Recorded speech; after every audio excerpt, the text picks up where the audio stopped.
Selamat datang di channel BH Korslet. Dukung kami dengan komentar Anda atau like aja dulu, kan itu gratis. Thank you ya. Hehehe.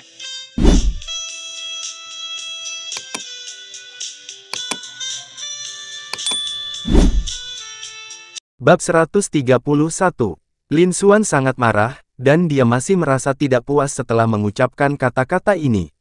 Apakah Tuan Chu ada di sini hari ini? Ketika keluarga itu mendengar sang guru mengajukan pertanyaan tersebut, mereka dengan cepat menjawab, "Yang mulia, Tuan Chu datang pagi-pagi sekali dan sedang mengajar tuan muda di halaman belakang." Lin Xuan tidak hanya memiliki seorang putri seperti Lin Chuxue, tetapi ia juga memiliki seorang putra ketika ia berusia 30-an, yang dianggap sebagai anak yang lahir terlambat menurut standar kuno. Dia sangat memanjakannya, jadi dia mencari Chu Yun, seorang pria berbakat di ibu kota, untuk mengajarinya. Chu Yun tidak terlalu tua dan setara dengan Qin Xiao. Dia adalah juara kedua dalam ujian kekaisaran tahun lalu dan bakat sastranya bahkan lebih tinggi. Chu Yun adalah pria yang sangat berbakat dan telah bekerja keras untuk mengatur negara dan menjaga perdamaian.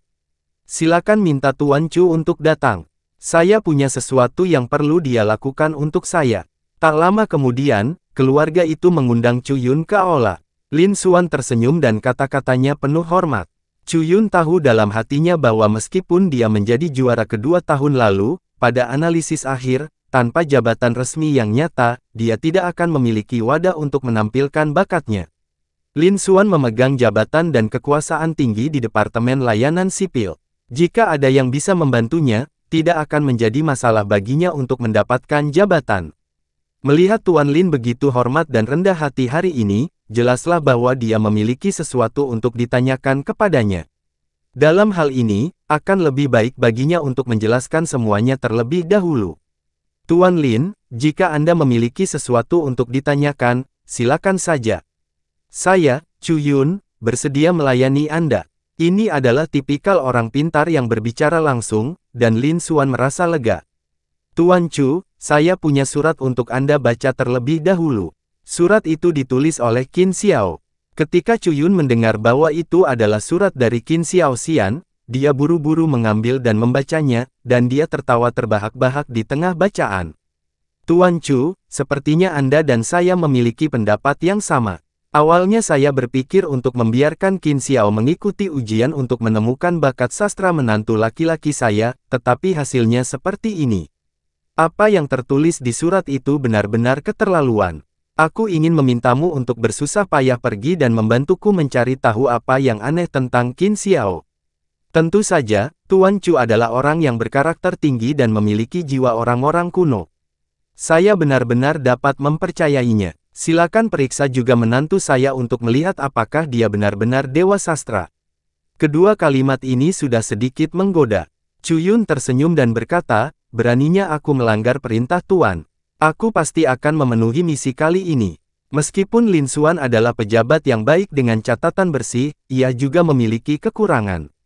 Gagasan untuk mempercayai orang saat mempekerjakan mereka dan tidak mempekerjakan orang jika Anda meragukannya tidak ada hubungannya dengan dia. Mungkin karena dia telah berperang melawan partai pengkhianat selama bertahun-tahun, dan merasa tidak enak terhadap semua orang yang ditemuinya, maka dia pun mulai curiga kepada Qin Xiao dan Zhang Hu. Tetapi pihak lainnya adalah pejabat dari Kementerian Personalia dengan banyak orang berbakat di bawah komandonya, jadi dia segera mengirim tim yang lebih kuat. Meskipun Zhang Hu adalah wakil komandan pengawal kekaisaran, dia selalu tinggal di ibu kota dan belum pernah mengalami ujian darah dan api.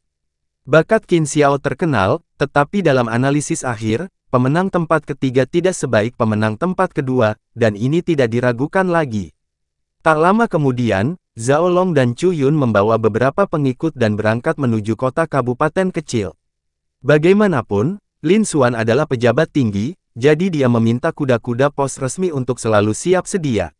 Orang-orang ini melakukan perjalanan siang dan malam dan tiba di tempat tujuan hanya dalam waktu 2 hari.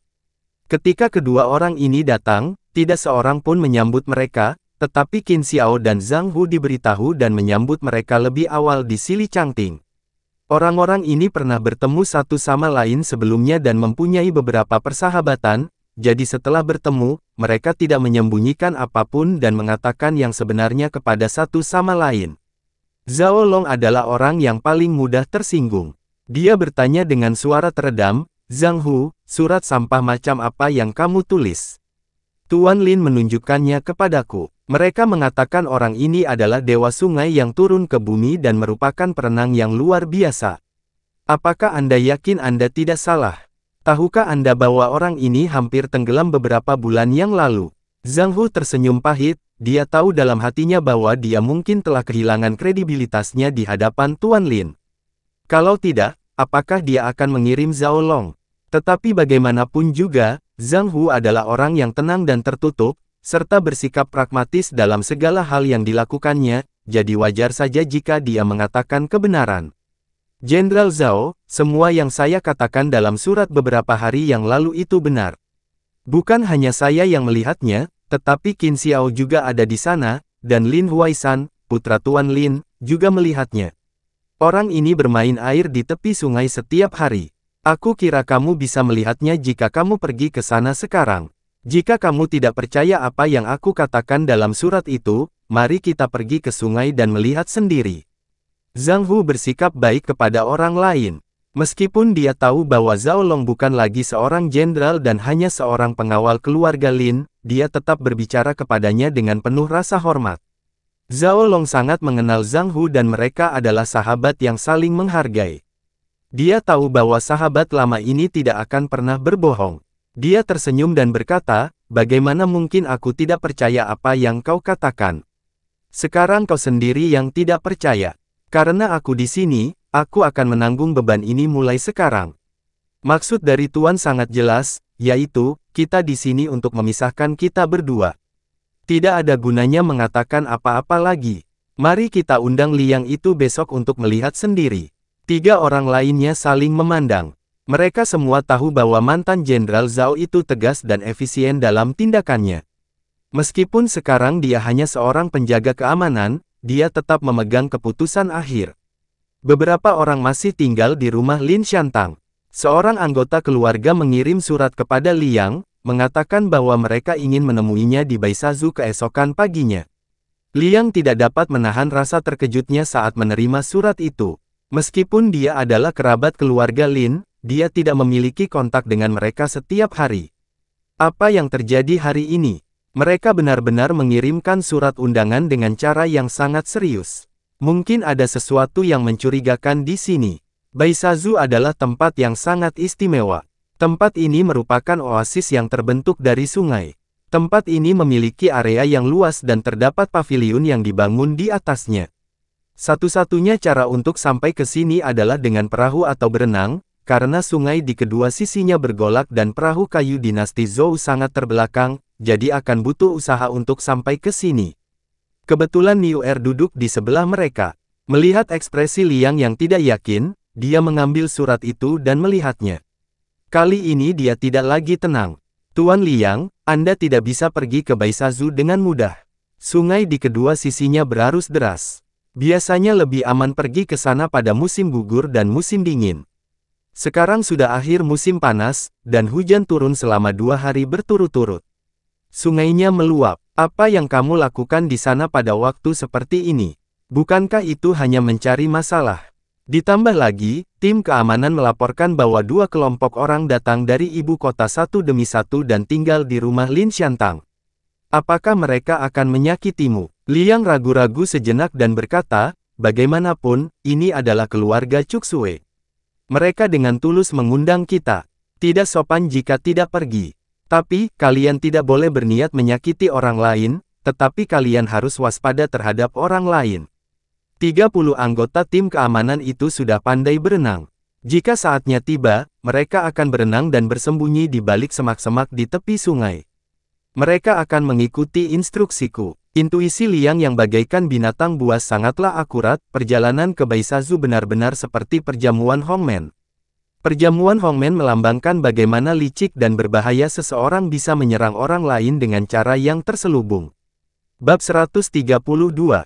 Keesokan paginya, Liang bangun pagi-pagi, mandi, dan mengenakan baju besinya. Meskipun orang tua Lin Cuksue yang mengirim undangan, semua orang tahu bahwa keluarganya tidak punya niat baik dan selalu ingin menghancurkan pasangan itu. Keluarga wanita ini mengirim 2 kelompok orang dari Kyoto. Saya bertemu kelompok pertama di tepi sungai. Saya ingat ada seorang prajurit kekar di antara mereka, yang tampak seperti seorang guru. Qin Xiao sudah tenang sekarang, tetapi dia masih datang untuk meminta nasihat tentang puisi setiap hari. Liang hanya menulis 1 atau 2 puisi dan segera menyingkirkannya. Namun sang prajurit tak pernah muncul, yang mana agak tidak adil. Selain itu, keluarga Lin mengirimkan undangan hanya 1 hari setelah gelombang kedua orang tiba, yang pasti sudah diatur. Liang adalah orang yang merencanakan segala sesuatunya sebelum bertindak. Ia berpikir untuk mundur sebelum berpikir untuk maju, dan ia juga telah memulai persiapannya. Meskipun jubah katun di masa lalu memberikan perlindungan yang baik, jubah itu sangat jelek dan tebal. Mengenakan jubah seperti itu ke sebuah jamuan makan pasti akan membuat orang tertawa. Jadi Liang mengenakan rantai surat yang telah dibuatnya dengan hati-hati selama periode ini. Benda ini lembut dan nyaman untuk dibawa-bawa, dan tidak ada yang terlihat saat dia mengenakan jubah di atasnya. Meskipun rantai surat tidak terlihat berat, sebenarnya beratnya mencapai beberapa puluh kilogram dan sangat tidak nyaman dipakai. Dia juga menyesuaikan busur silang dengan pegas torsi sebagai alat penembakan dan menyembunyikannya di lengan bajunya, dan mengeluarkan pedang pendek dan menaruhnya di pinggangnya. Ketika kami tiba di sungai, kami menemui masalah yang tidak terlalu besar. Jika Anda ingin pergi ke Baisazu, Anda harus naik perahu dari feri ini, tetapi ketika saya tiba di dermaga hari ini, saya menemukan bahwa tidak ada satupun perahu di sana. Saat mendongak, Liang melihat beberapa orang berdiri di pantai Baisazu. Dilihat dari sosok mereka, dia mengenal beberapa dari mereka. Ada Lin Huaisan dan Lin Sandang, dan dia juga mengenali Qin Xiao, tetapi dia tidak dapat mengenali beberapa orang lainnya. Liang berpikir sebagian besar dari mereka dikirim dari Kyoto. Jarak antara kedua belah pihak sekitar 200 meter, tetapi seseorang berteriak keras.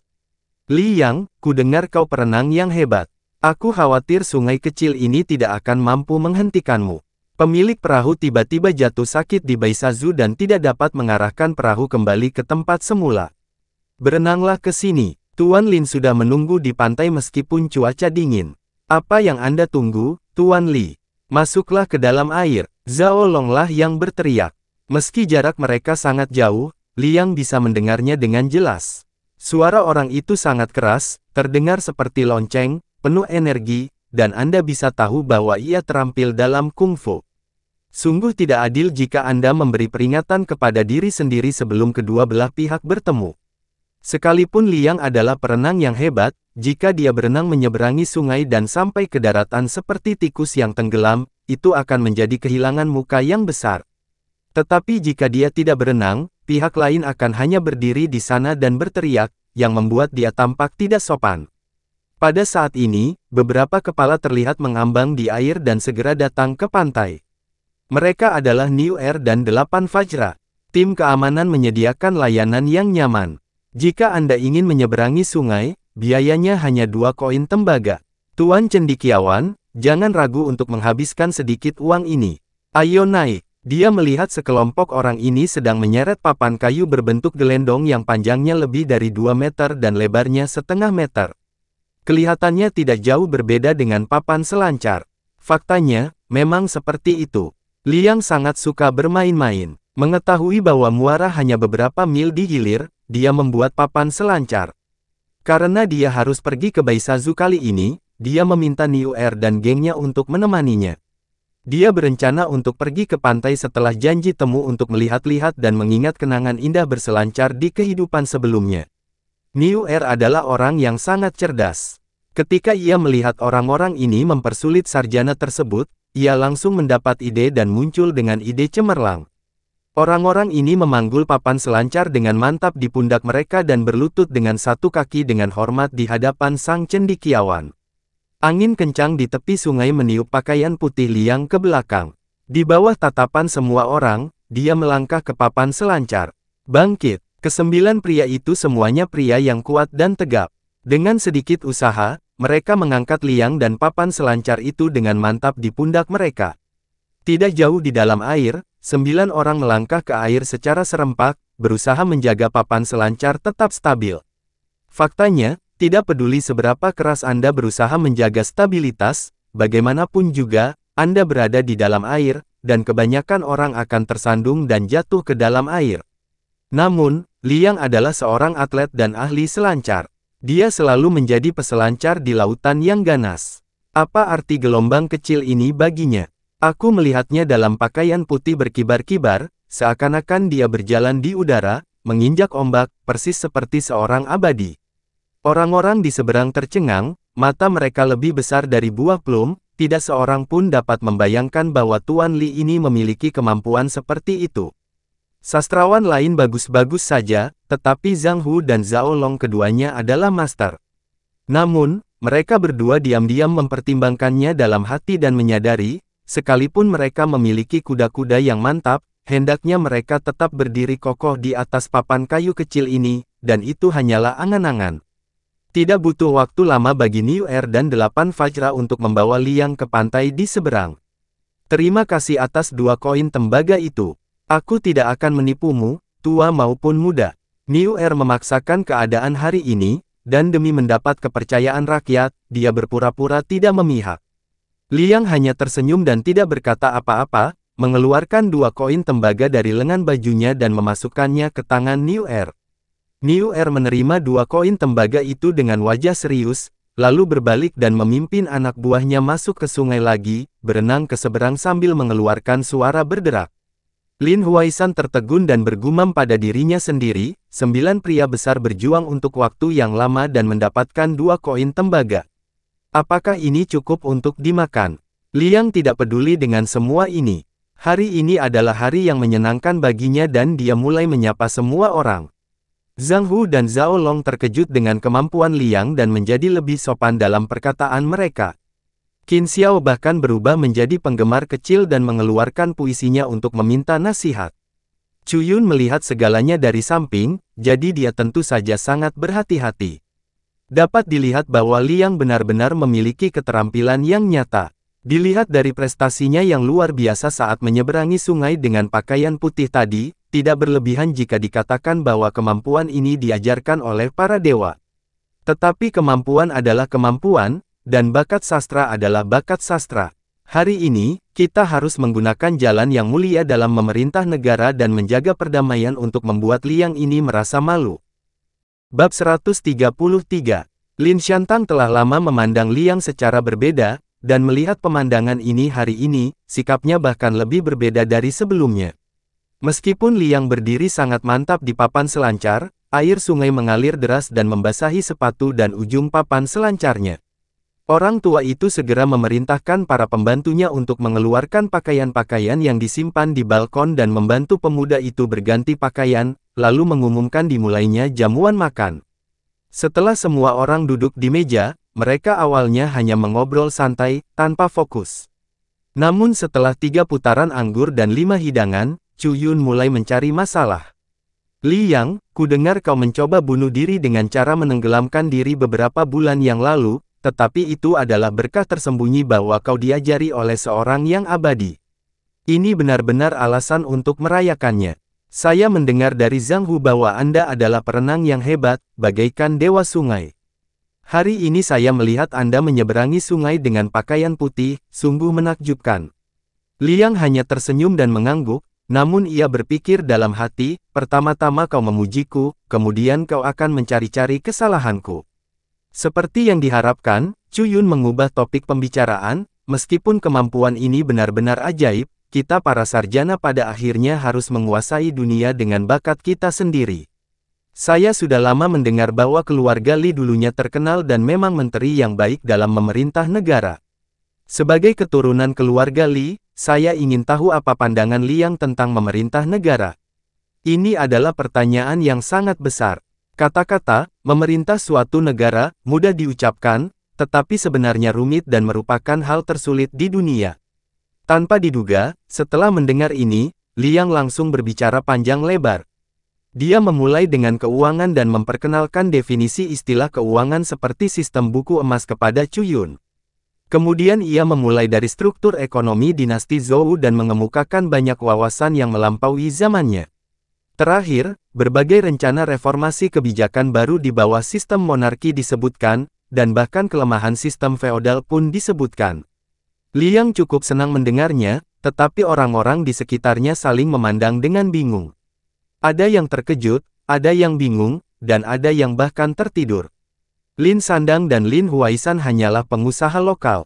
Visi mereka jauh lebih rendah daripada orang-orang dari Kyoto, jadi mereka bingung dengan apa yang mereka dengar. Zhao Long dan Zhang Hu adalah dua prajurit, meskipun mereka bisa mengerti sedikit.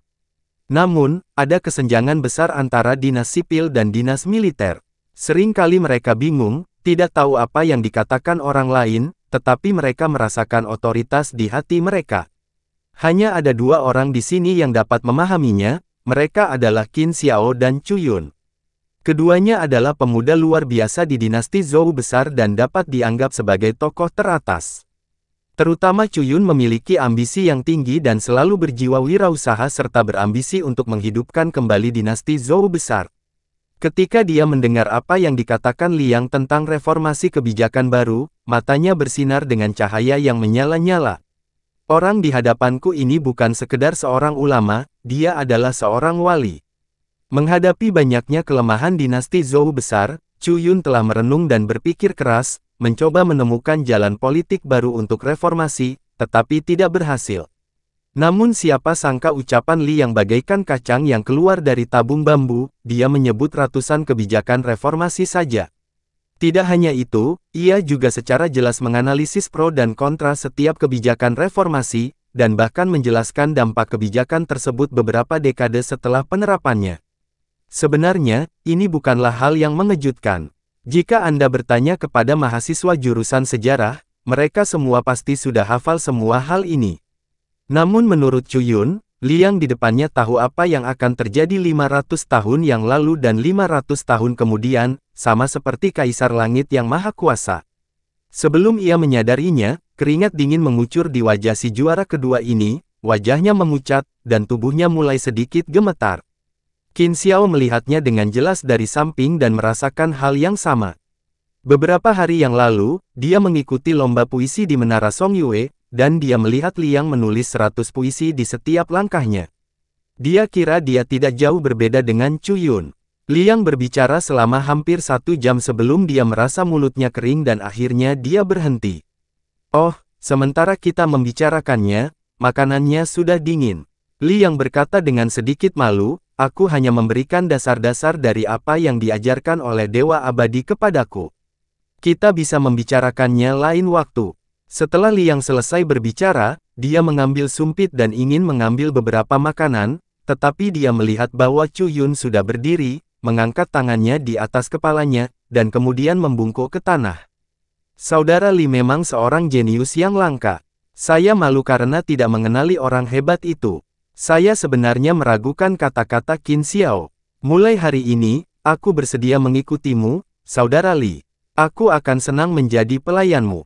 Jangan menolak. Dalam hal sikap hormat ini, Chu Yun beberapa kali lebih baik dari Qin Xiao. Lagi pula, orang ini memiliki ambisi besar dan selalu ingin menghidupkan kembali dinasti Zhou, tetapi dia tidak dapat menemukan solusi apapun setelah berpikir keras, yang membuatnya sangat tertekan. Namun hari ini, perkataan Liang bagaikan sebuah pencerahan, dan segalanya menjadi jelas baginya. Ia telah memutuskan untuk mengikuti Liang untuk belajar bagaimana memerintah negara dan menjaga perdamaian. Setelah mengatakan ini, Qin Xiao buru-buru berdiri dan membungkuk ke tanah seperti Chu Yun. Jalan puisi itu mendalam dan luas. Bagaimana aku bisa meminta nasihat setiap hari jika aku kembali ke Beijing? Aku juga bersedia tinggal di sini dan menjadikan Saudara Li sebagai guruku. Masalah ini cukup besar. Kedua orang ini jelas bukan orang biasa. Mereka berdua adalah sarjana Jinsi yang telah lulus ujian istana dan termasuk dalam 3 besar. Seorang juara kedua dan juara ketiga bersedia menjadi siswa sekolah dasar dan menjadikan Liang sebagai guru mereka. Jika masalah ini sampai terbongkar, pasti akan menjadi terkenal di seluruh dunia.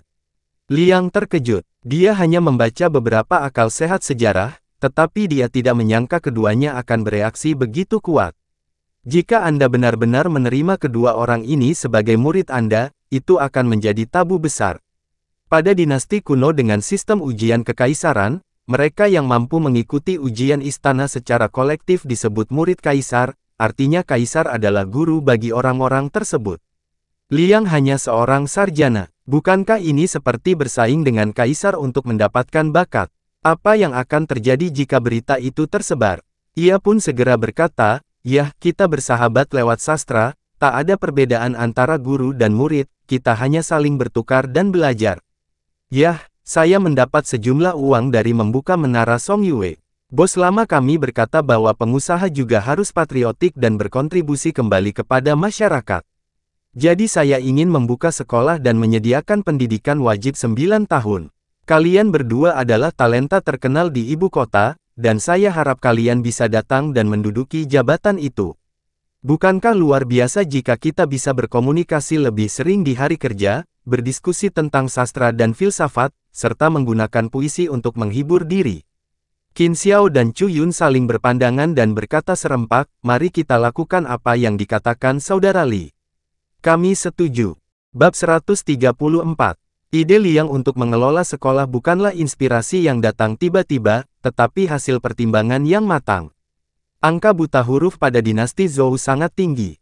Jika Anda pergi ke gerbang kota, Anda akan melihat kerumunan orang berkumpul di sekitar papan pengumuman menunggu seseorang membaca pemberitahuan tersebut.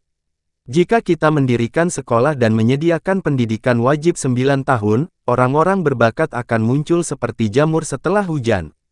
Dalam hal pengetahuan, keduanya dapat dianggap sebagai yang terbaik kedua atau ketiga di dinasti Zhou besar. Jika mereka bisa datang untuk mengajar, akademi itu pasti akan menjadi terkenal. Para cendekiawan itu berbicara begitu bersemangat sehingga Zhao Long yang ada di samping mereka tidak dapat menahan diri lebih lama lagi. Melihat pekerjaan hari ini akan gagal, bagaimana dia bisa menjelaskannya saat dia kembali? Tuan Lin Xuan mengatakannya dengan jelas, tujuan perjalanan ini adalah untuk menghancurkan pasangan suami istri ini. Tunggu, aku punya sesuatu untuk dikatakan. Hanya dengan satu teriakan itu saja, seluruh ruangan terasa seperti petir, membuat telinga semua orang berdengung. Aku bisa mendengar teriakan itu dengan jelas di seberang sungai tadi, belum lagi ada seseorang tepat di sebelahku, tingkat desibelnya pasti lebih dari 200. Saya orang yang kasar dan berlatar belakang militer, jadi saya terlalu malas untuk bertele-tele, kata Zhao Long. Guru Lin Xuan meminta saya untuk menguji kemampuan bela diri Anda, baik menunggang kuda maupun berjalan kaki, jarak dekat maupun jarak jauh, Anda dapat memilih manapun yang Anda inginkan. Selama Anda bisa menang dalam salah satu hal ini, aku akan menjadi muridmu dan tidak akan mengatakan sepatah kata pun kepadamu. Namun, jika Anda kalah, tolong tuliskan surat cerai dengan istri Anda untuk dibawa kepada keluarga Lin di ibu kota. Beginilah ucapan orang yang cerdik, sambil menggiring babi melewati gang. Zhao Long awalnya adalah seorang jenderal. Dia berjalan di atas ujung pisau dan berjalan masuk dan keluar di antara tumpukan mayat. Kungfunya biasa melalui ribuan cobaan dan kesengsaraan dan merupakan keterampilan nyata di medan perang.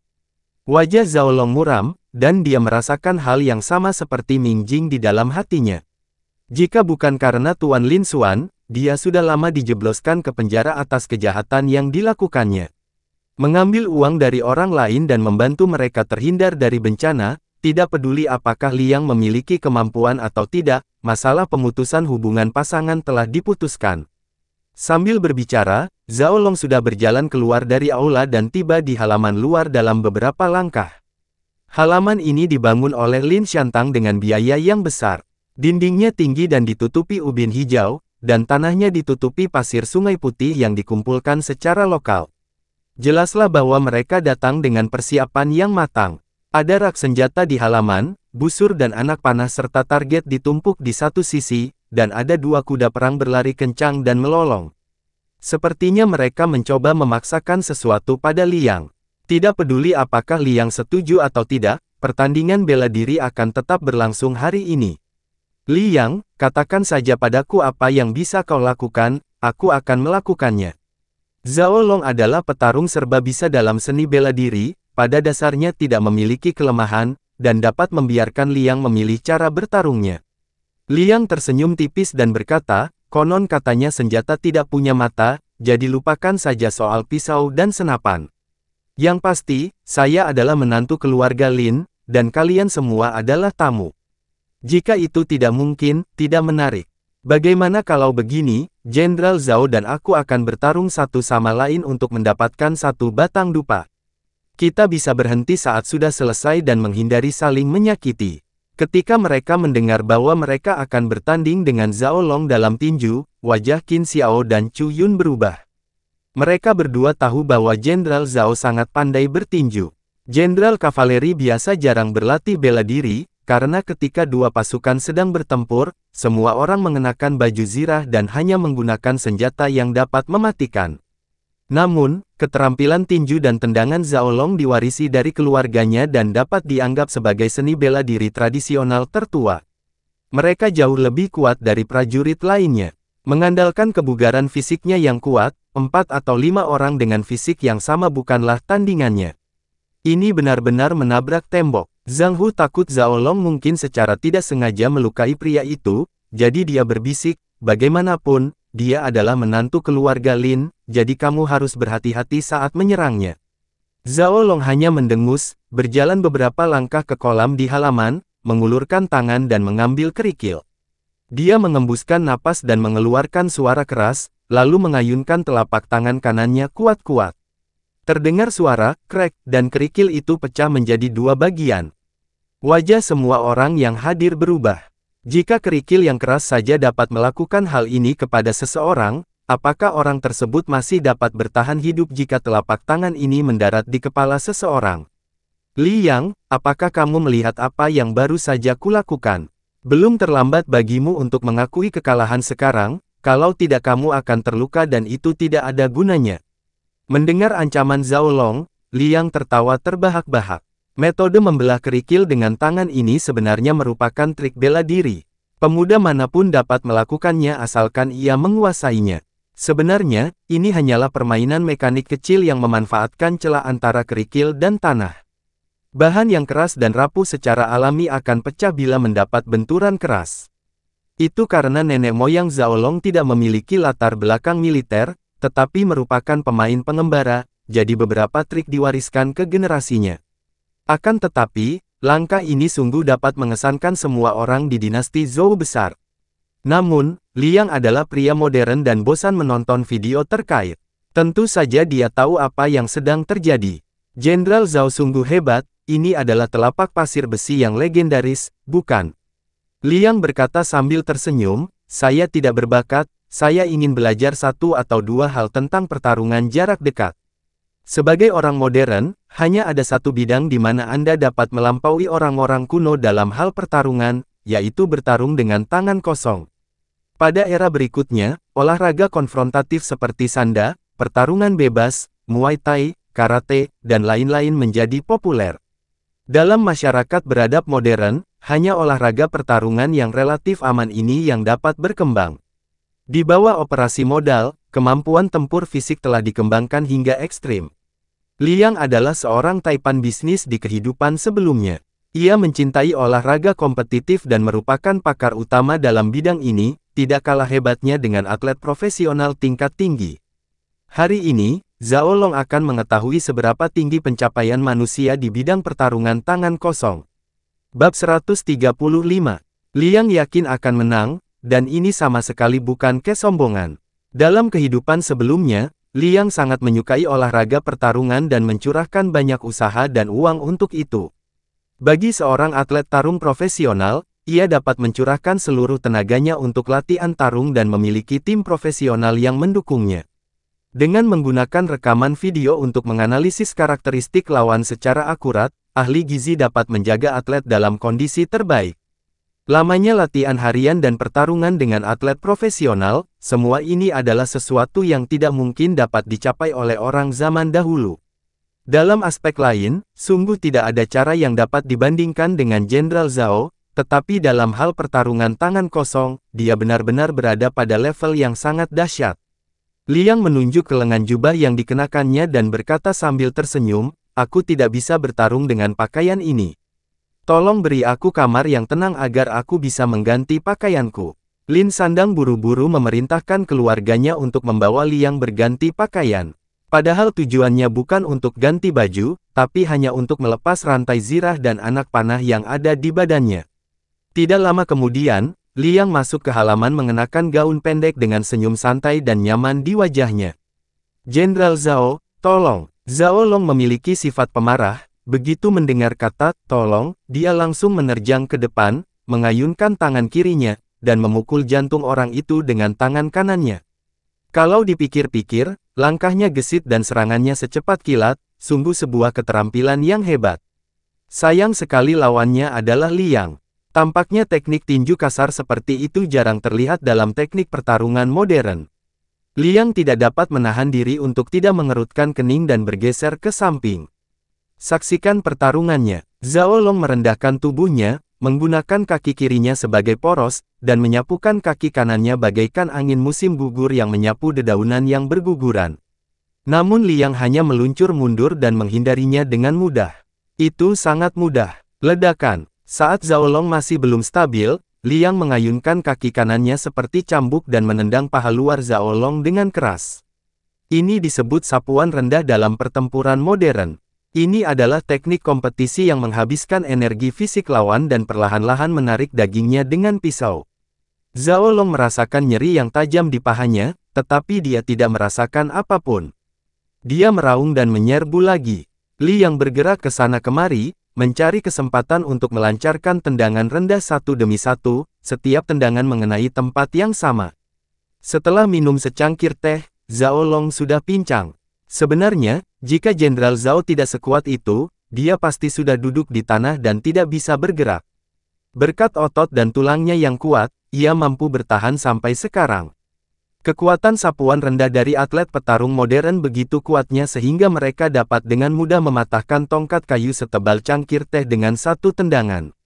Sungguh suatu keajaiban bahwa Zhao Long masih bisa berdiri setelah menerima begitu banyak pukulan rendah berturut-turut. Meski begitu, bagian luar kaki kirinya terasa seperti ditusuk beberapa kali, menimbulkan rasa sakit yang hebat, sehingga gerakannya melambat. Kaki Liang tampak dilumasi saat ia bergerak mengelilingi Zhao Long, baik menusuk wajahnya atau menendangnya di paha. Sejujurnya, itu tidak terlalu berbahaya, tetapi sangat menghina. Zhao Long sangat marah hingga dia meraung berulang kali dan berusaha sekuat tenaga untuk menangkap Liang, tetapi kesenjangan besar dalam keterampilan bertarung ada di sana, dan dia benar-benar tidak berdaya. Namun tiba-tiba, Liang tampak tersandung batu dan terhuyung ke samping. Ini adalah kesempatan sekali seumur hidup. Zhao Long menerkam ke depan dan hendak menangkap orang itu, tetapi dia melihat kilatan di depan matanya dan pria itu meluncur di belakangnya seperti seekor ikan loah. Terlebih lagi, lelaki dewasa seperti itu begitu tidak tahu malu, hingga ia mendekap erat punggungnya, sementara kakinya melilit pinggangnya. Apa yang sebenarnya terjadi? Zhao Long merasa malu sekaligus marah, tetapi dia tidak berdaya. Pihak lainnya seperti gurita, menempel pada titik buta di belakangnya, dan kedua lengannya seperti penjepit besi, mencekik lehernya dengan erat. Hanya dalam beberapa detik, Zhao Long yang sekuat menara besi, jatuh ke tanah, matanya berputar ke belakang, dan dia benar-benar pingsan.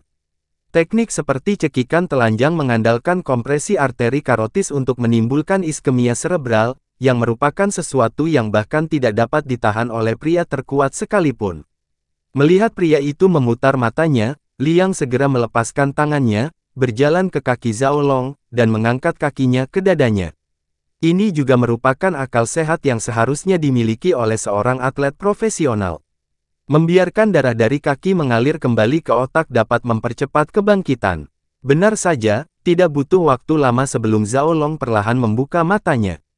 Melihat tatapan khawatir semua orang di sekitarnya, dia benar-benar ingin mencari celah di tanah untuk merangkak masuk. Dia benar-benar pamer tadi, membiarkan orang lain menggambar jalan manapun yang mereka mau dan kemudian dia akan melanjutkannya. Akibatnya, pertarungan antara kedua belah pihak hanya berlangsung kurang dari setengah batang dupa, dan ia mula-mula ditendang hingga pincang, dan selanjutnya ia kehilangan kesadaran. Jika ini terjadi di medan perang, mati 800 kali bukanlah hal yang terlalu banyak. Baru saja dia membuat pernyataan yang berani, mengatakan bahwa jika dia kalah, dia akan tetap tinggal dan menjadi murid Li yang seperti Qin Xiao dan Chu Yun. Perkataan seorang pria sejati sama baiknya dengan ikatannya. Bagaimana mungkin dia tidak mengambilnya kembali? Zhao Long adalah seorang pria berwajah merah. Dia segera berdiri, mukanya memerah, dan membungkuk ke tanah.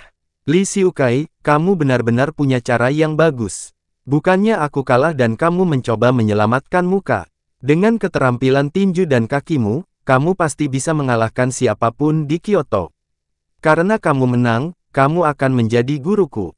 Mulai hari ini, mereka berdua dan aku akan tinggal di daerah ini dan menjadi pengikutmu. Dalam sekejap mata, 3 dari 2 warga sipil dan 2 militer yang dikirim Lin Xuan menjadi siswa sekolah dasar, dan hanya Zhang Hu yang tercengang. Apa yang sebenarnya terjadi? Sejujurnya, karena aku datang ke sini dari jauh, aku harus bertukar pikiran dengan menantuku ini, setidaknya aku bisa menjelaskannya saat aku kembali. Namun, melihat Zhao Long kalah telak, aku masih tidak tahu kemampuan luar biasa macam apa yang dimiliki Li Xiukai ini. Lagi pula, keterampilan ini diajarkan oleh makhluk abadi, bagaimana manusia biasa bisa mencapainya. Jadi Zhang Hu hanya berpura-pura bingung. Saya adalah wakil komandan Garda Kekaisaran dan memegang jabatan resmi. Saya tidak bisa tinggal di sini seperti siswa sekolah dasar, kan? Apa yang akan terjadi jika keluarga kerajaan mengetahui keseluruhan cerita? Memikirkan hal ini, Zhang Hu tersenyum canggung namun sopan, dan berkata, Li Xiukai memang bakat yang langka, layak menduduki posisi menantu keluarga Lin. Karena kalian semua akan tinggal di sini, sebaiknya aku kembali ke Beijing sesegera mungkin dan memberitahu Lord Ling Xuan berita itu. Bab 136. Bagaimanapun juga, Zhang Hu adalah anggota Istana Kekaisaran dan dia sama sekali tidak bisa terus menjadi pengikut Liang, jadi dia mengucapkan selamat tinggal hari itu juga dan kembali ke Kyoto untuk melaporkan berita tersebut.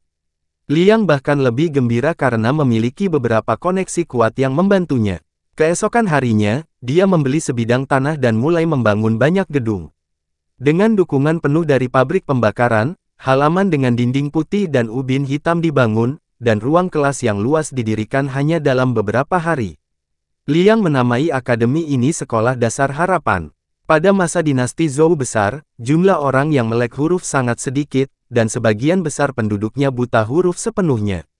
Ketika mereka mendengar bahwa mereka bisa bersekolah gratis, hanya sedikit yang berani mempercayainya. Sekalipun ada sekolah gratis, itu hanya gratis. Kapan Anda pernah mendengar bahwa Anda bisa mendapatkan uang untuk bersekolah? Tentu saja orang awam tidak akan percaya pada hal yang muluk-muluk seperti itu. Niu Er dan Ma Liulah yang mengunjungi setiap rumah tangga dan bekerja keras untuk membujuk penduduk desa, dan baru saat itulah mereka dapat merekrut siswa gelombang pertama. Para siswa ini adalah kelompok siswa pertama yang dipilih dengan cermat oleh Liang setelah disaring secara diam-diam dan diperiksa secara tertutup satu per satu. Semua anak memiliki beberapa karakteristik umum. Yang pertama adalah mereka cerdas, yang kedua adalah mereka berasal dari keluarga miskin, dan yang ketiga adalah mereka memiliki tradisi keluarga yang baik. Ini bukan tebakan buta oleh Liang berdasarkan pengalaman. Sebaliknya, ia mengingat kembali pertanyaan-pertanyaan tes IQ dan menggambar ulang di kertas ujian, dan membiarkan anak-anak mengerjakannya satu per satu. Lagi pula, dia bekerja di sebuah lembaga pelatihan di kehidupan sebelumnya, jadi Liang hafal semua pertanyaan tes IQ itu. Hanya butuh beberapa waktu untuk menggambar kertas ujian. Semua anak yang lulus tes memiliki IQ lebih dari 120, yang membuat mereka sangat cerdas. Sayang sekali keluarganya miskin. Kalau tidak ada pertolongan orang lain, dia pasti sudah buta huruf dan tidak bisa membaca. Seperti kata pepatah, anak-anak dari keluarga miskin tumbuh dewasa lebih awal. Anak-anak ini bukanlah bunga rumah kaca. Hanya orang-orang seperti itu yang dapat belajar keras untuk mengubah takdirnya sendiri. Bukan hanya kedua syarat itu saja yang harus dipenuhi, adat istiadat keluarga juga haruslah baik. Hidup dalam kemiskinan tanpa tersesat menunjukkan bahwa suasana kekeluargaan itu baik. Seperti kata pepatah, bila balok atas bengkok, maka balok bawah pun ikut bengkok. Kalau orang tuanya jahat, pasti anaknya juga jahat. Kelompok anak pertama tiba di sekolah. Masing-masing dari mereka mengenakan pakaian baru yang terbuat dari kain biru dan membawa ransel. Ini adalah seragam dan perlengkapan sekolah dasar Hope. Akademi Sekolah Dasar Hope secara resmi dibuka, dengan ledakan petasan dan gong serta genderang ditabuh, menarik masyarakat umum untuk datang dan menyaksikan keseruannya. Liang duduk di mimbar, dengan Niu Er dan Ma Liu di sampingnya, merasa sangat emosional. Dia berkata dengan lantang, Akademi Sekolah Dasar Harapan telah dimulai hari ini. Kalian tidak perlu membayar bunga atau uang untuk belajar di sini, dan semua orang juga menerima subsidi. Sekolah menyediakan seragam dan alat tulis gratis, serta makan siang gratis di siang hari. Jika keluarga Anda mengalami kesulitan keuangan, Anda dapat mengajukan permohonan keringanan dan sekolah akan memberikan subsidi keringanan sesuai kebijakannya. Begitu beberapa kata ini diucapkan, orang-orang biasa mulai berbisik-bisik satu sama lain dan tidak dapat menahan diri untuk membicarakannya. Ya Tuhan, apakah ini benar-benar mungkin? Aku sangat menyesalinya. Aku seharusnya membiarkan anakku pergi, tetapi aku pikir itu palsu dan mengabaikannya. Kamu juga, semua orang tahu bahwa Tuan Li sekarang sedang berbisnis, dan dia sangat senang ketika punya uang. Jika kamu menyekolahkan anakmu di sini, dia tidak hanya bisa belajar, tetapi juga bisa mendapatkan uang. Sementara orang-orang berdiskusi, Liang mengangkat suaranya lagi dan mulai mengumumkan jadwal kurikulum Sekolah Dasar Harapan. Akademi ini tidak hanya mengajarkan kitab-kitab suci, tetapi juga mata pelajaran seperti matematika, fisika, alam, geografi, dan lain-lain. Ketika anak-anak beranjak dewasa, mereka juga diajarkan keterampilan bertahan hidup. Baik Anda ingin belajar pertukangan atau pandai besi, atau ingin belajar akuntansi, singkatnya, selama Anda ingin mempelajari keterampilan yang dapat membantu Anda mencari nafkah, kami dapat mencarikan guru untuk Anda. Perguruan tinggi ini tidak hanya mengajarkan mata kuliah akademis, tetapi juga keterampilan teknis. Perguruan tinggi ini menjamin bahwa para mahasiswanya akan dicari oleh berbagai perusahaan dan pertokoan besar sebelum mereka lulus. Ini disebut penugasan kerja terjamin. Harus kukatakan, kata-kata Liang benar-benar menggoda. Dinasti Zhou besar dapat dianggap sebagai negara dengan negara besar tetapi rakyatnya kecil. Meskipun negaranya besar, kehidupan rakyat jelata di lapisan bawah sangatlah sulit. Walaupun kota kabupaten ini banyak pedagangnya dan banyak orang kayanya, namun tidak dapat menutupi kenyataan bahwa jumlah orang miskin juga lebih banyak. Kalau saja aku benar-benar bisa sekolah di sini secara gratis, mendapat subsidi, dan akhirnya punya pekerjaan untuk menghidupi diri, itu akan seperti mimpi yang membahagiakan. Liang berjalan maju dan melihat dua orang penjaga keamanan mengangkat sehelai sutra merah dengan bunga merah besar di tengahnya. Lin Cuxue bersikap anggun dan membawa gunting tajam di atas nampan dan meletakkannya dengan rapi di depan suaminya. Liang mengulurkan tangan dan mengambil gunting di tangannya, mendatangi tepi sutra merah, dan memotongnya menjadi dua bagian dengan bunyi, klik. Lalu dia melambaikan tangannya dan membuat gerakan mengundang. Semua orang kemudian mengerti bahwa upacara pemotongan pita ini menandai pembukaan resmi perguruan tinggi tersebut. Selama beberapa hari berturut-turut, anak-anak sekolah dasar ini dapat terdengar membaca dengan suara keras di akademi. Ketika sekolah usai, mereka berbaris dengan tertib, yang disebut tim kembali sekolah. Mereka dikawal oleh tim keamanan sampai semua anak kembali ke rumah. Beberapa orang yang penasaran diam-diam bertanya kepada anak-anak apa yang mereka makan di sekolah, dan anak-anak menjawab bahwa mereka makan daging dan sayuran, 4 hidangan dan 1 sup setiap hari. Ini masalah serius. Di era seperti dinasti Zhou ketika produktivitas sangat rendah, bahkan seorang taipan lokal di pedesaan tidak dapat makan 4 hidangan dan 1 sup setiap hari. Terlihat bahwa Liang mengabdikan dirinya untuk mengelola sekolah amal. Dia memang seorang yang berbudi pekerti luhur dan patut dipuji. Namun jika ada yang memujinya, sudah barang tentu akan ada pula yang meremehkannya, khususnya mereka yang kepentingan pribadinya telah diganggu oleh kalangan akademisi. Berbicara tentang sekolah swasta, memang ada beberapa di kota ini, tetapi secara skala, yang terbesar adalah sekolah keluarga Liu di timur kota. Liu Jiabao berpenduduk banyak dan letaknya sangat jauh dari ibu kota kabupaten, sehingga didirikanlah sekolah antara Liu Jiabao dan ibu kota kabupaten. Di satu sisi, hal ini untuk memenuhi kebutuhan anak-anak mereka sendiri untuk bersekolah, dan di sisi lain, juga memudahkan untuk merekrut anak-anak dari daerah tersebut untuk datang belajar. Guru sekolah itu bernama Wu Wenjiang.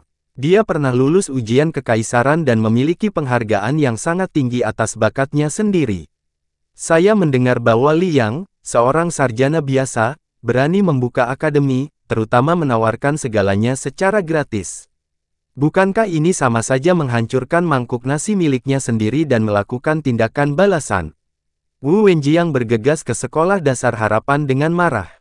Hari ini dia ingin memberitahu Liang, betapa besarnya jurang pemisah antara seorang sarjana dan seorang juren.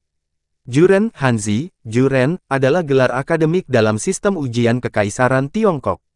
Gelar ini diberikan kepada orang yang lulus ujian provinsi Xiangxi. Orang yang telah mendapatkan gelar Juren selanjutnya berhak mengikuti ujian tingkat pusat Jinsi. Bab 137. Wu Wenjiang adalah kandidat yang berhasil dalam ujian kekaisaran dan dia biasanya memiliki pendapat yang sangat tinggi terhadap dirinya sendiri. Dengan gelar Juren, seseorang dapat mengikuti ujian kekaisaran di ibu kota yang diadakan setiap 3 tahun. Jika seseorang lulus ujian lagi, ia akan disebut Jinsi. Secara umum, Jinsi dapat ditempatkan pada lowongan nyata dan menjadi pejabat lokal, jadi Juren setara dengan batu loncatan yang sangat berharga. Sayangnya keluarga Wu Wenjiang tidak memiliki kekuatan, dan bakatnya sendiri biasa-biasa saja. Di usianya yang sekarang, reputasinya masih rendah sekali. Orang ini agak sadar diri dan tahu bahwa ia tidak akan pernah bisa menjadi seorang master dalam kehidupan ini, jadi ia menganggap pekerjaan mengajar ini lebih penting daripada apapun. Namun Li yang mengelola sekolah amal, yang membebaskan semua biaya sekolah dan biaya lainnya, menyediakan seragam sekolah dan makan siang gratis, dan bahkan memberikan subsidi kepada keluarga. Kalau kita bandingkan dengan kondisi sekolah kita sendiri, kita temukan bahwa kita tidak mempunyai daya saing sama sekali. Lagi pula, Wu Wenjiang adalah orang terpelajar, dan dia tahu betul bahwa mereka yang tidak merencanakan masa depan akan langsung mendapat kekhawatiran. Aku harus memanfaatkan fakta bahwa perguruan tinggi Liang baru saja didirikan dan menggunakan segala cara untuk menutupnya. Hanya dengan cara ini aku dapat menjaga mangkuk nasi besiku. Bagaimanapun, dia adalah tamu kehormatan di Liu Jiabao. Kali ini Wu Wenjiang membawa 2 pengikutnya ke sekolah dasar harapan, yang sebenarnya adalah preman. Aku membuat rencana dalam pikiranku. Kalau setelah aku jelaskan untung ruginya kepada cendekiawan masam ini, dia menyerah dan menutup akademi, atau menggantinya dengan model penagihan, maka semua orang akan senang. Bila pihak lain tidak mau mendengar nasihat dan tetap menjalankan model pendidikan gratis ini, maka ibarat seorang ulama bertemu dengan prajurit, akan sulit menjelaskan alasannya kepadanya. Begitu tiba di pintu toko buku, dia mendengar suara membaca datang dari dalam, tetapi ketika Wu Wenjiang mendengarkan dengan saksama, dia menemukan bahwa dia belum pernah mendengar artikel ini sebelumnya. Orang ini datang untuk menantang akademi, tetapi karena alasan hati-hati, dia tidak langsung masuk, melainkan datang ke sisi akademi dan mendengarkan dengan waspada. Suara keras saat membaca terhenti dan berubah menjadi mnemonik yang sangat aneh. 1 dan 1 sebagai 1, 7 dan 8 dan 56, 9 dan 9 dan 81. Wu Wenjiang menganggap dirinya sebagai seorang juren, dan mengetahui segala hal tentang dunia, tetapi dia benar-benar bingung ketika mendengar rumus ini. Namun berbudaya adalah berbudaya. Orang itu tengah berpikir keras dalam benaknya, lalu ia mengambil beberapa batang jerami dan batu-batu kecil lalu menggerakkannya maju mundur. Jelaslah bahwa kedua penjahat itu kebingungan. Aduh! Tiba-tiba, Wu Wenjiang menepuk pahanya dan berteriak, angkanya benar sekali. Trik cerdik macam apa ini? Tidak mengherankan bahwa Wu Wenjiang, sebagai seorang juren, belum pernah mendengar tentang tabel perkalian. Sebenarnya rumus ini sudah ada sejak zaman dahulu kala. Yang disebut tabel perkalian muncul pada periode musim semi dan musim gugur. Mnemonik secara bertahap berkembang dari 36 kalimat menjadi 45 kalimat, dan merupakan alat yang praktis bagi orang untuk menghitung angka. Tetapi dinasti Zhou besar setara dengan periode Shang dan Zhou, dan masih ada banyak tahun sebelum periode musim semi dan musim gugur serta periode negara-negara berperang. Tentu saja, 99 lagu belum ditemukan. Ketika Wu Wenjiang datang, dia masih penuh ambisi dan berpikir bahwa Li Yang hanyalah seorang sarjana dan tidak memiliki bakat atau pengetahuan nyata. Namun sebelum dia memasuki pintu, tabel perkalian itu menghantamnya bagai sambaran guntur. Seperti kata pepatah, seseorang dapat melihat gambaran besar dari yang kecil. Saya tidak tahu apapun tentang pengetahuan yang diajarkan di Hope Primary School Academy. Bukankah buang-buang waktu saja kalau aku menantang mereka? Sementara dia ragu-ragu di pintu, dua penjahat di sebelahnya tidak bisa menunggu lebih lama lagi. Melihat keraguan Wu Wenjiang, mereka menjadi sedikit tidak sabar. Tuan Wu, karena kita sudah di sini, mengapa tidak masuk dan melihat-lihat? Anda seorang juren, apakah Anda takut pada sarjana masam Li Yang ini? Liu Saner benar. Sejauh yang aku tahu, Li ini sudah berkali-kali gagal ujian.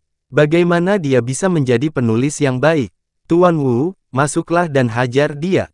Inilah yang disebut menonton kesenangan tanpa takut masalah. Kedua orang ini adalah orang kasar yang tidak tahu apa itu belajar dan mereka terus menghasut Wu Wenjiang. Meskipun dia hanya seorang penjahat kelas teri, identitasnya bukanlah orang biasa. Ia merupakan orang kepercayaan pemilik rumah saat ini, Liu Linsan. Kalau aku datang ke gerbang kampus hari ini dan tidak berani masuk, kedua orang ini akan membesar-besarkan masalah di depan Liu Linsan, membuatnya seolah-olah aku tidak cukup berpengetahuan. Memikirkan hal ini, Wu Wenjiang melangkah ke akademi dan melihat Li yang sedang mengajar kelas. Ada batu tulis hitam dengan banyak simbol aneh tertulis di atasnya dengan bubuk putih. Beberapa di antaranya tampak seperti salib, beberapa seperti kata, aku, dan beberapa seperti garpu. Simbol-simbol itu bahkan lebih aneh, dua tampak seperti anak bebek yang sedang mendayung di air, dan tiga tampak seperti telinga manusia. Sungguh membingungkan, apa yang diajarkan Li yang bukan hanya sekedar apa yang disebut perkataan orang suci. Saat ini dia mengajar matematika sekolah dasar, dan kemajuannya sangat cepat. Anak-anak ini semuanya telah menjalani tes IQ, dan semuanya memperoleh skor di atas 120, jadi tidak perlu dikatakan lagi bahwa mereka memiliki keterampilan pemahaman yang tinggi. Baru beberapa hari sejak sekolah dimulai, dan kami sudah mempelajari 4 operasi aritmatika. Meskipun semuanya adalah penjumlahan, pengurangan, perkalian, dan pembagian angka tunggal, semuanya merupakan keterampilan yang luar biasa di dinasti Zhou besar. Berdasarkan poin ini saja, sudah pasti cukup untuk membantu orang mengelola akun, menyimpan transaksi, dan menjadi akuntan di masa mendatang. Semua siswa ini berasal dari keluarga miskin. Mereka akhirnya mempunyai kesempatan untuk bersekolah, jadi mereka belajar sangat giat. Guru mengajar dengan baik dan siswa belajar dengan giat, jadi bagaimana hasil akademisnya bisa buruk? Apa yang ditulis Li yang di papan tulis semuanya angka Arab. Wu Wenjiang tidak bisa memahaminya sama sekali. Baginya itu seperti sekumpulan jimat hantu, dan dia tidak bisa menahan diri untuk tidak marah. Kau benar-benar seorang sarjana yang baik, Li. Kau tidak mengajarkan jalan orang-orang suci, tetapi menggunakan metode-metode yang tidak lazim dan trik-trik aneh untuk membodohi orang-orang. Bukankah ini menyesatkan para siswa? Meskipun orang ini seorang sarjana, suaranya sangat keras, seperti suara keledai, yang membuat para pelajar ketakutan. Wu Wenjiang memiliki penglihatan yang baik dan dia memperhatikan sekilas bahwa ada beberapa anggota keluarga Liu yang duduk di sekolah. Dia begitu marah hingga dia melompat-lompat. Kalian anak-anak Liu Jiabao, tapi kalian datang ke sini untuk belajar. Kami punya sekolah sendiri di Liu Jiabao, kenapa kalian tidak pergi saja? Kebanyakan anak-anak takut kepada Wu Wenjiang dan menundukkan kepala, tidak berani berbicara. Namun, di antara mereka ada seorang anak remaja bernama Liu Chuang. Anak ini telah melewati batas umur dan tidak seharusnya masuk dalam kelompok siswa pertama. Tetapi anak ini sangat berbakat. Saat mengikuti tes IQ, Li yang terkejut saat mengetahui IQ anak itu mencapai 160. Dalam kehidupan sebelumnya, Li yang tahu bahwa ada klub Mensa di dunia ini dan seseorang harus memiliki IQ lebih dari 148 untuk menjadi anggota. Liu Chuang berkulit gelap dan bertingkah seperti orang dewasa kecil di usianya yang baru 10 tahun lebih. Dia tampak seperti orang kasar, tetapi tak seorang pun menyangka dia memiliki IQ setinggi itu. Bersambung dulu tuan.